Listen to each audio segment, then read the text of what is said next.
think of anything but of him who had laid down his life for mine, and of the strong, kind heart that was stilled forever. 'Twas well I knew the way, so sure of old, from Why Not to beach, for I took no heed to path or feet, but plunged along in the morning dusk, blind with sorrow and weariness of spirit. There was a fire of driftwood burning at the back of the beach, and round it crouched a group of men in reefing jackets and sou'westers, waiting for morning to save what they might from the wreck. But I gave them a wide berth, and so passed in the darkness without a word, and came to the top of the beach. There was light enough to make out what was doing. The sea was running very high, but with a falling wind the waves came in more leisurely and with less of broken water, curling over in a tawny sweep and regular thunderous beat all along the bay for miles. There was no sign left of the hull of the Aurungzebe, but the beach was strewn with so much wreckage as one would have thought could never come from so small a ship. There were barrels and kegs, gratings and hatch covers, booms and pieces of masts and trucks, and beside all that, the heaving water inshore was covered with a floating mask of broken matchwood, and the waves, as they curled over, carried up and dashed down on the pebble planks and beams beyond number. There were a dozen or more of men on the seaward side of the beach, with oilskins to keep the wet out, prowling up and down the pebbles to see what they could lay their hands on, and now and then they would run down almost into the white fringe, risking their lives to save a keg, as they had risked them to save their fellows last night, as they had risked their lives to save ours, as Elzevir had risked his life to save mine, and lost it there in the white fringe. I sat down at the top of the beach, with elbows on knees, head between hands, and face set out to sea, not knowing well why I was there or what I sought, but only thinking that Elzevir was floating somewhere in that floating skin of wreckwood, and that I must be at hand to meet him when he came ashore. He would surely come in time, for I had seen others come ashore that way. For when the Batavia man went down on the beach, I stood as near her as our rescuers had stood to us last night, and there were some aboard who took the fatal leap from off her bows and tried to battle through the surf. I was so near them I could mark their features and read the wild hope in their faces at the first, and then the undertow took hold of them, and never one that saved his life that day. And yet all came to beach at last, and I knew them by their dead faces, for the men I had seen, hoping against hope, twixt ship and shore, some naked and some clothed, some bruised and sorely beaten by the pebbles and the sea, and some sound and untouched, all came to beach at last. So I sat and waited for him to come, and none of the beach walkers said anything to me, the Moonfleet men thinking I came from Ringstave, and the Langton men that I belonged to Moonfleet, and both that I had marked some cask at sea for my own, and was waiting till it should come in. Only after a while Master Ratsey joined me,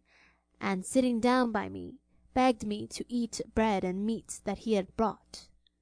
Now I had little heart to eat, but took what he gave me to save myself from his importunities, and having once tasted, was led by nature to eat all, and was much benefited thereby. Yet I could not talk with Ratsey, nor answer any of his questions, though another time I should have put 1,000 to him myself, and he, seeing 'twas no good, sat by me in silence, using a spy-glass now and again to make out the things floating at sea. As the day grew, the men left the fire at the back of the beach, and came down to the sea-front, where the waves were continually casting up fresh spoil. And there all worked with a will, not each one for his own hand, but all to make a common hoard, which should be divided afterwards. Among the flotsam moving outside the breakers, I could see more than one dark ball, like black buoys, bobbing up and down, and lifting as the wave came by, and knew them for the heads of drowned men. Yet though I took Ratsy's glass and scanned all carefully enough, I could make nothing of them, but saw the pinnace floating bottom up, and farther out another boat deserted and down to her gunwale in the water. 'Twas midday before the first body was cast up, when the sky was breaking a little, and a thin and watery sun trying to get through,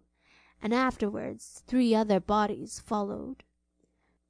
They were part of the pinnace's crew, for all had the iron ring on the left wrist, as Ratsey told me, who went down to see them, though he said nothing of the branded Y, and they were taken up and put under some sheeting at the back of the beach, there to lie till a grave should be made ready for them. Then I felt something that told me he was coming, and saw a body rolled over in the surf, and knew it for the one I sought. 'Twas nearest me he was flung up, and I ran down to the beach, caring nothing for the white foam, nor for the undertow, and laid hold of him. For had he not left the rescue line last night, and run down into the surf to save my worthless life? Ratsey was at my side, so between us we drew him up out of the running foam, and then I wrung the water from his hair, and wiped his face and, kneeling down there, kissed him. When they saw that we had got a body, others of the men came up, and stared to see me handle him so tenderly. But when they knew at last I was a stranger and had the iron ring upon my wrist, and a Y branded upon my cheek, they stared the more, until the tale went round that I was he who had come through the surf last night alive, and that this poor body was my friend, who had laid down his life for me.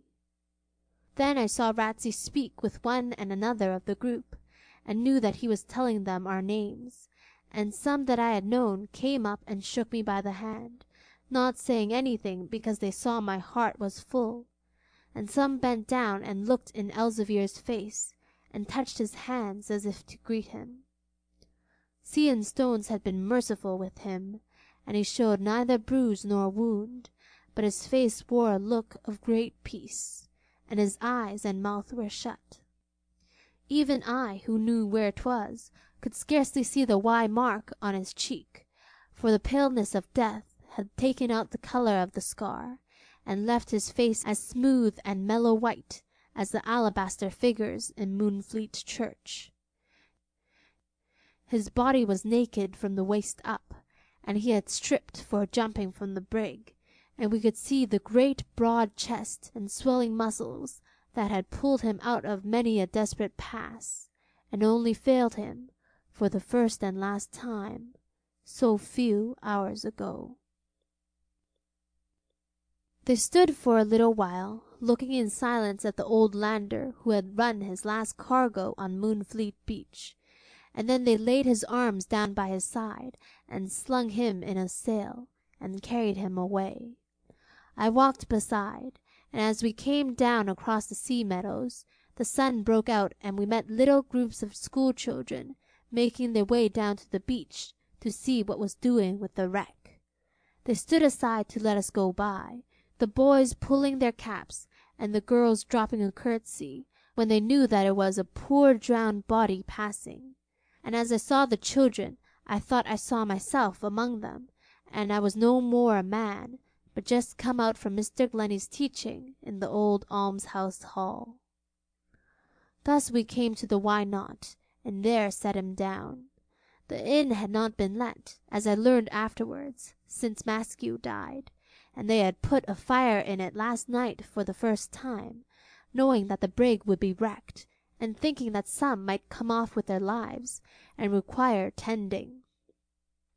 The door stood open, and they carried him into the parlour, where the fire was still burning, and laid him down on the trestle table, covering his face and body with the sail. This done, they all stood round a little while, awkwardly enough.